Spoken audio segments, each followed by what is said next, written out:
नमस्कार, नमो बुद्धाय, जय भीम, जय पेरियार, जय ललई जी। जागो पंच में आप सभी का बहुत बहुत स्वागत। साथियों, जागो पंच लगातार अंधविश्वास और पाखंड को ख़त्म करने के लिए काम कर रहा है और ओबीसी एससी को जागरूक करने के लिए नित नए वीडियो लेके आ रहा है, जिसमें ग्रंथों से ही, पुराणों से ही और वेदों से ही, उपनिषदों से ही हम इनके अंधविश्वास और पाखंड को ख़त्म कर सकते हैं। और वो कैसे कर सकते हैं वह हम इनको पढ़ के कर सकते हैं, इसकी स्टडी करके कर सकते हैं। क्योंकि जब तक हम इनको पढ़ेंगे नहीं, हमें पता नहीं लगेगा कि आखिर इन्होंने इन ग्रंथों में लिखा क्या है। जब आपको इन ग्रंथों में पता लगेगा कि इनके ग्रंथों में लिखा क्या है, तो वास्तव में आप अंधविश्वास और पाखंड से कोसों दूर होंगे। क्योंकि इन्होंने जितने वेदों, पुराणों और ग्रंथों की रचना की है, उसमें केवल ब्राह्मणों को ही श्रेष्ठ दर्शाने का काम किया है। बाकी और जितने वर्ण के लोग हैं, वह उन वर्ण के लोगों की नीच बनाने का काम किया है, उनसे सेवा लेने का काम किया है। भले ही वो चाहे रक्षा की सेवा हो, व्यापार की सेवा हो, या अपने पैर दबाने की सेवा हो, या चरण वंदना की सेवा हो। और आप सबसे पहले हम उन 4 वर्णों की बातें करते हैं जिन 4 वर्णों को ब्रह्मा ने बनाया। लेकिन सबसे बड़ी बात तो ये कि इन 4 वर्णों के अलावा ब्रह्मा ने जो दूसरे लोग हैं हमारे जैसे, जिनके ब्लड ग्रुप हम लोगों के मिलते हैं, उनको किसने बनाया? सवाल ये उठता है, ये मुस्लिमों को किसने बनाया? ईसाइयों को किसने बनाया? जब पूरा ब्रह्मांड ब्रह्मा ने बनाया, तो ये अलग अलग धर्म के जो लोग हैं, उनके भगवान कैसे बदल जाते हैं? वहां पर ब्रह्मा का निर्माण काम नहीं करता। आखिर अमेरिका में ब्रह्मा की पूजा ईसाई लोग क्यों नहीं करते हैं? ब्रह्मा की पूजा मुस्लिम लोग क्यों नहीं करते हैं?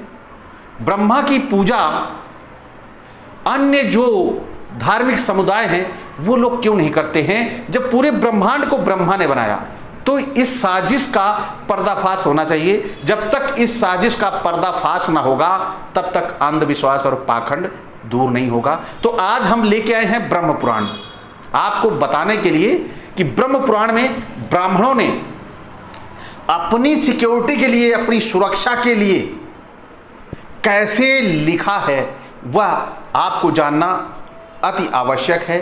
कैसे ब्राह्मण को दान न देने पे, ब्राह्मण को अपमान करने पर और ब्राह्मण को की बात न सुनने पर कैसी कैसी सजाएं स्वर्ग नरक की आप सभी देख ही रहे हैं। ये डिस्प्ले हो रहा है कैसे नरक में आपको सजाएं देने का जो प्राविधान है, ये सब ब्राह्मणी जो संस्कृति, जो धर्म है, उसी में है। ये ईसाइयों को ये वाली सज़ा नहीं मिलती कि बड़ी कढ़ाई होती है, उसमें तेल खौल रहा होता है, उसमें उबाल रहे होते हैं। ये नहीं होता। ये क्यों नहीं होता? सबसे बड़ा सवाल है, आखिर ब्रह्मा इतना भेदभाव क्यों करता है?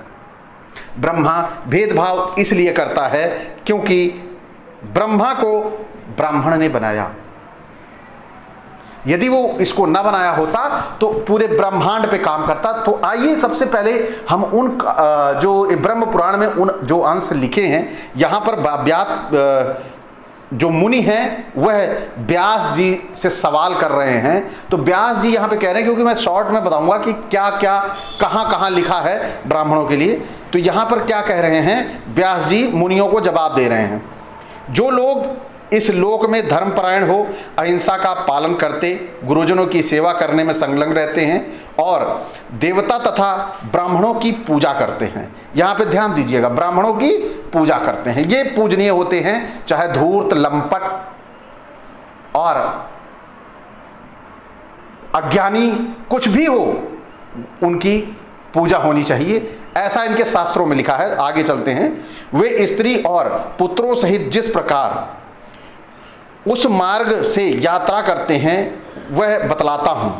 उपयुक्त पुण्यात्मा मुख्य सुवर्ण में ध्वजाओं से सुशोभित भांति भांति के दिव्य विमानों पर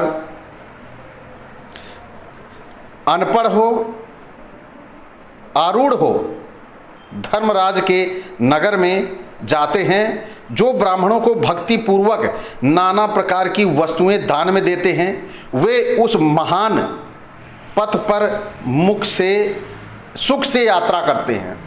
तो यहाँ पर आप देख रहे हैं कि जो ब्राह्मणों को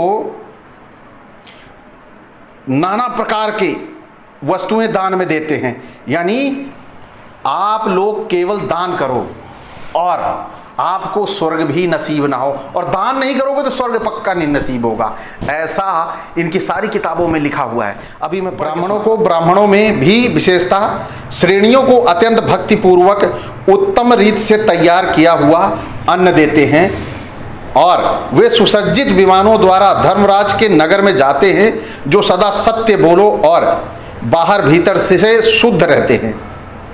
ऐसे जो दिया गया है इसमें ब्राह्मणों के बारे में, जो श्रेष्ठ ब्राह्मणों को विशुद्ध हृदय से भक्ति पूर्वक गुड़ का रस और भात देते हैं, वे स्वर्ण में वाहनों द्वारा यमलोक में जाते हैं, और जो ब्राह्मणों को ये सब नहीं देता वो यमलोक में जाने का अधिकारी नहीं है।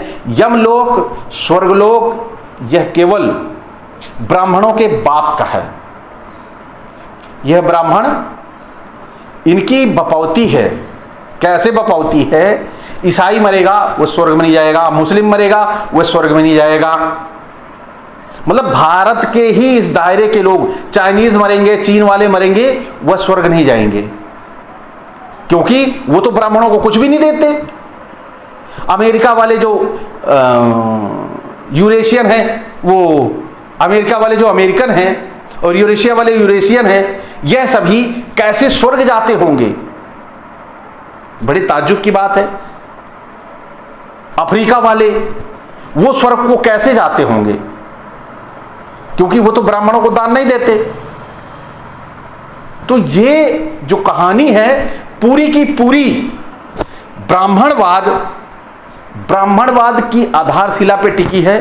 ब्राह्मण ने कहानी लिखी, ब्राह्मण ने अपनी सुरक्षा के लिए इन पुस्तकों का निर्माण किया है, ना कि यह कोई धर्म है, ना कि यह कोई एक समाज को संचालित करने का नियम है। यह केवल एक जाति विशेष का हित और भला साधने का प्रयास है। यहां पर इसका धर्म से कोई मतलब नहीं है। यह जो दिया गया है सीधा सीधा इसका मतलब केवल एक जाति विशेष से है। वह अपना भला चाहता है, और कैसे चाहता है? वो डरा के चाहता है, और जैसे डराता है ये आपको मैं पढ़ के सुना रहा हूं। जो नराधम नरक की परवाह न करके इस लोक में ब्राह्मण का धर्म हड़प लेवे, उन्हें मारते और गालियां सुनाते हैं, उन्हें सूखे काठ में बांधकर उनकी आंखें फोड़ दी जाती और नाक कान काट लिए जाते हैं, फिर उनके शरीर में पीप और रक्त पोत दिया जाता है, तथा काल के समान गीद और गीदड़ उन्हें नोच नोच कर खाने लगते हैं। इस दशा में भी क्रोध में भरे हुए भयानक यमदूत उन्हें पीटते हैं और चिल्लाते हुए यमलोक के पथ पर अग्रसित हो जाते हैं। अब आप यहां पर देखिए, आप यदि ब्राह्मण को सताएंगे तो उसने आपको डराया कैसे कि आप उसे सताओ ना। वो भले आपको सता ले, लेकिन आप उसे न सताओ।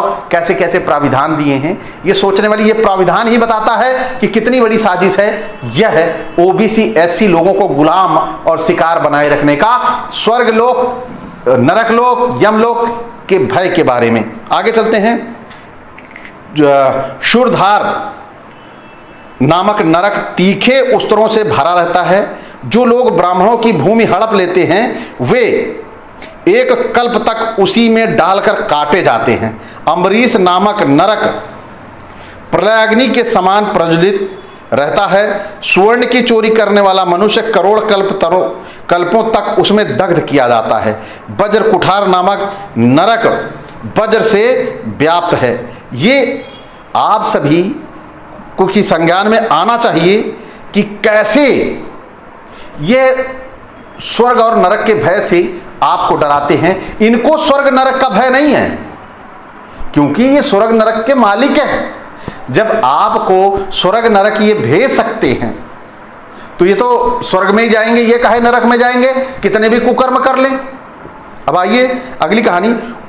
उस समय यमराज के दूत क्रोध में लाल आंखें करके उन्हें फटकारते हुए कठोर वाणी में कहते हैं, ओ पापियों, तुमने समय पर अग्निहोत्र नहीं किया। अग्निहोत्र माने बता रहे हैं ये, स्वयं ब्राह्मणों को दान नहीं दिया और दूसरों को भी दान देते समय बलपूर्वक मना किया। उसी पाप का फल तुम्हारे सामने उपस्थित हुआ है। तुम्हारा धन आग में नहीं जला था, जल में नहीं नष्ट हुआ था, राजा ने नहीं छीना था और चोरों ने नहीं चुराया था। नराधमों, तो भी तुमने पहले ब्राह्मण को दान नहीं दिया है, तब इस समय तुम्हें कहां से स्वर्ग मिल जाएगा। भाई, ये पुस्तक ब्रह्म पुराण है, ब्राह्मण ने ही लिखी है। और कैसे वह आपको धमकाकर डराकर कैसे दान के प्रति, यानी उस भिक्षा जिसे भीख कहेंगे हम, उसके प्रति आपको जबरन उस तरफ लेके जाता है। तो हमें इस बात को समझना होगा कि ब्राह्मण ही स्वर्ग का मालिक है, ब्राह्मण ही नरक का मालिक है, और आप केवल केवल केवल आप एक डरपोक बुजदिल इंसान हो जो स्वर्ग और नरक के भय से इन्हें दान करता है, इन्हें पूजनीय मानता है। ऐसे लोगों को जो अपनी सुरक्षा और संरक्षण के लिए इतनी बढ़िया पुस्तक लिख सकते हैं, वह इन शूद्रों के लिए, ओबीसी एससी के लिए क्यों नहीं लिख पाते? उनके लिए लिखते हैं दान करो। वो कमजोर हो तो उनको दान की जरूरत नहीं है, उनको भीख कहा जाएगा। यहां ये दान लेते जाएं, बड़ा सम्मानित शब्द होता है दान। तो आप आइए आगे एक और स्टैंजा है, पढ़ लेते हैं। ब्राह्मण की हत्या तथा पृथ्वी का अपहरण करने वाले और धरोहर को हड़प लेने वाले पापी उस नरक में डालकर प्रलय काल तक जलाए जाते हैं। तदंतर रौरस नामक नरक है जो प्रज्वलित वज्रमय बाणों से व्याप्त रहता है। उसका विस्तार 60,000 योजन का है। उस नरक में गिराए हुए मनुष्य जलते हुए बाणों से बिंधकर यातना भोगते हैं। झूठी गवाही देने वाले मनुष्य उसमें ईश्वर की भांति, ईख की भांति पेरे जाते हैं। उसके बाद मंजूस नामक नरक रहता है, उसमें वे डालकर जलाए जाते हैं। यहां पर आप सभी देख रहे हैं कि जलाने के लिए जो ब्राह्मणों को की तरफ बुरी निगाह करता है, उसे किस प्रकार ये नरक का भय दिखाते हैं। ऐसे ऐसे नरक दिखाते हैं जो सोचने में भी लगता है कि ये बहुत डरा देने वाला। इसी डर से आपके जेहन में ये अपने कुत्सित विचारों का समावेश कर देते हैं। आप चाहकर भी ब्राह्मणवाद से नहीं उबर पाते। यही स्वर्ग और नरक है जो आपको अमानवीय जीवन जीने पर मजबूर कर देता है, क्योंकि आप स्वर्ग नरक के चक्कर में आकर आप अपने फायदे का काम भी नहीं कर पाते हैं। आपका लाभ जहां हो रहा होता है, यदि वहां पर आपका लाभ ब्राह्मण से हो रहा है, तो आप 2 कदम पीछे हट जाते हैं कि अगर मैंने यहां ब्राह्मण का अपमान कर दिया तो मैं नरक में चला जाऊंगा। यह चीज वो नहीं सोचेगा, वह तो आपको उसी के लिए डराने आया है कि आप स्वर्ग और नरक के भय से डरो, पाप और पुण्य के भय से डरो। ये वो नहीं डरता। उसने स्वर्ग का निर्माण खुद कर रखा है, उसने नरक का निर्माण खुद कर रखा है। ठीक है, आप में ये क्षमता नहीं है, हमारे ओबीसी एससी में क्षमता नहीं है कि वह अपने लिए ईश्वर का निर्माण कर पाए, अपने लिए उनको सारा का सारा निर्माण ये ब्राह्मण करके देता है। और इनका काम होता है हमारे ओबीसी एससी भाइयों का केवल पूजा आरती उनकी करनी, प्राण प्रतिष्ठा वो आके करेगा, घर के बच्चों का नाम वो बताएगा, घर में अंदर घुसने का मुहूर्त वो बताएगा, शादी विवाह वो कराएगा। ये बेचारे इतने बुज़दिल हैं कि ये अपने बच्चों का नामकरण तक नहीं कर पाते, इतने अज्ञानी हैं। इसी अज्ञानता का फायदा उठाकर वो स्वर्ग और नरक का डर दिखाकर आपके ऊपर शासन कर रहा है। कैसे कर रहा है, अब मैं आपको थोड़ा सा ब्रीफ करता हूं। अब आप देखिए, भारत का संविधान इस देश में लागू है। इस संविधान में आज जितने भी गवर्नमेंट सेक्टर पे बैठे हुए ब्राह्मण के पदाधिकारी हैं, अधिकारी हैं, इन्हें इनकी कार्य क्षमता को अगर आज जांचा जाए तो ये एकदम निकृष्ट कोटि के मिलेंगे। और 5 से 10% तो ऐसे मिले जाएंगे कि जिन्होंने एससी या बैकवर्ड के सर्टिफिकेट पे भी जॉब पा रखी होगी। इन्हें पाप और नरक का भय नहीं है, पाप और नरक का भय केवल ओबीसी एससी को है। तो हमारे ओबीसी एससी भाइयों को यह देखना होगा, सोचना होगा कि कैसे हम इनके बनाए हुए इस नरक से कैसे निकलें। ये स्वर्ग और नरक उस दूसरे लोक में नहीं है, हमारी इसी पृथ्वी पर है। आप अपने विवेक से अपना जीवन नहीं जी पा रहे हैं, नरक है। आप अपनी सोच से अपना जीवन नहीं जी पा रहे, नरक है। आप अपने बच्चे का नाम तक नहीं रख पा रहे, इससे बड़ा नरक और क्या हो सकता है। आप अपनी गाढ़ी कमाई का बनाया हुआ घर में प्रवेश नहीं कर पा रहे हैं, इससे बड़ा और नरक क्या है कि आपको दूसरे से पूछना पड़ रहा है। और वो शुभ मुहूर्त जो जिससे आपको प्रवेश कराता है, जहां से नामकरण रखता है, वो क्या है, वो केवल एक अनजाना भय है। जिस अनजाने भय में आप ग्रसित होकर अपना मानवीय जीवन भूलकर अमानवीय जीवन जीने पर मजबूर हो जाते हैं। तो साथियों, आप सभी से आग्रह है, इस ब्राह्मण के जाल को, नेट को समझने का प्रयास करिए। यह जो स्वर्ग और नरक वाला जाल है, ये जाल नहीं, ये झोल है जो आपको लपेट के आपका जीवन बर्बाद कर देता है। सांसें बंद होने के बाद कोई स्वर्ग नरक नहीं है, कोई अवधारणा नहीं है स्वर्ग और नरक की, क्योंकि अगर होती तो आज एन केन प्रकारेण और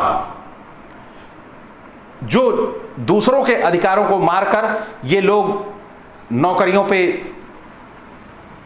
काबिज हैं, वह स्वर्ग के डर से, नरक के डर से ये ऐसे काम ना करते।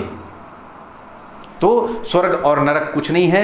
स्वर्ग आप यही धरती पर है, बस केवल आपको इसे स्वर्ग बनाना है, केवल अपना विवेक और दिमाग का इस्तेमाल करके। और आप अपना विवेक और ज्ञान नहीं इस्तेमाल कर रहे हैं तो निश्चित तौर पर आप